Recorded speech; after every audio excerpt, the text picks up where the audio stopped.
What's up everyone, and welcome to a new Etude in 60. Today's technique talk is all about concert planning and preparation. So I've been thinking about this topic a lot lately as I'm getting ready for a performance in just over a month from now. And for this performance, I'm doing a solo set where each piece goes directly into the next. What you're looking at behind me is a lot of careful preparation and thought behind how I would lay out the instruments to make that all happen smoothly. Within this setup, I didn't just think about where the instruments will go, but I've also planned every single small detail that will happen during the performance. So here are 4 planning tips to have a successful performance. The first one is a big one, and that is be aware of the size of your setup against the size of the stage. It seems kind of simple and basic at first, but the stage is not the same size as where you're practicing. So don't get too comfortable playing only in that one space because it's going to be very different once you get to a stage or a performance venue. There's nothing worse than having your setup figured out in the rehearsal space and then realizing you have to change something about it when you get to a performance because you don't fit on stage. So let's say I've been practicing it like this, and all of a sudden I get to the performance and the vibraphone can only fit like this. Doesn't seem like much, but it can really throw you off. So for this tip, I recommend a couple of different things. 1, put the setup in as many places as possible. Don't just do it in one place and get used to how it is in that space. Instead, move it around to different practice rooms, different stages when you can, and get used to changing variables within your setup. This way, anything that's slightly different on your performance day most likely won't throw you off. 2, actually measure the size of your setup. This means actually setting everything up for your performance and taking out a tape measure, figuring out exactly how big it's going to be.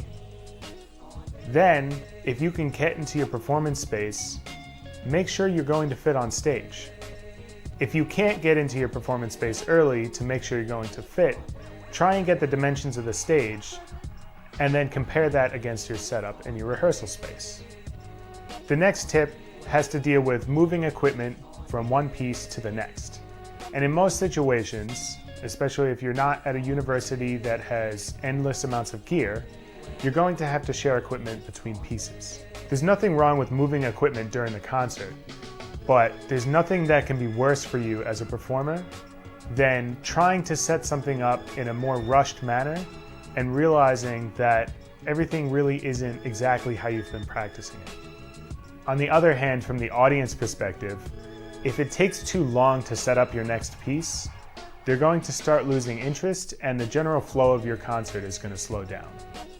So here are a few tips to think about when moving equipment during a concert. 1, try to make your biggest moves happen during intermission. It's less distracting to the audience and you'll feel less rushed as the performer. 2, if you have to share a stand between pieces and it's going to be at 2 different heights, try to mark those heights on the stand so that you can very quickly find the correct height. 3, if you absolutely have to do a large move in the middle of a half and not at intermission, actually practice moving from piece to piece so that this way when it comes to the concert it's not something new and you're not going to be fumbling around trying to make that move. So now you've thought about whether your setup's going to fit and what instruments need to be shared and moved from a setup to another. What's left is to think about your mallets. This is often overlooked. So here are a few tips about keeping track of your mallets within a performance. 1, if you're going to be using a lot of mallets, make sure you plan for that in a trap table somewhere on stage to put the mallets after you're done. You might think to yourself, well, that's already been planned for. I use a trap table when I'm practicing and that's where I put my mallets.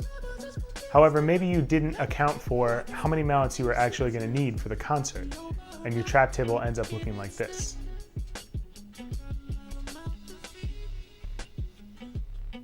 2, if you're sharing the same set of mallets between more than one piece, make sure you keep track of where it goes after the first piece. There's nothing worse than being in the middle of a concert and you can't find the mallets that you need. So now that we've thought about all of the gear, mallet, and equipment issues, and we've planned ahead that we're going to fit in the space, what's left to think about is what you're going to do with yourself.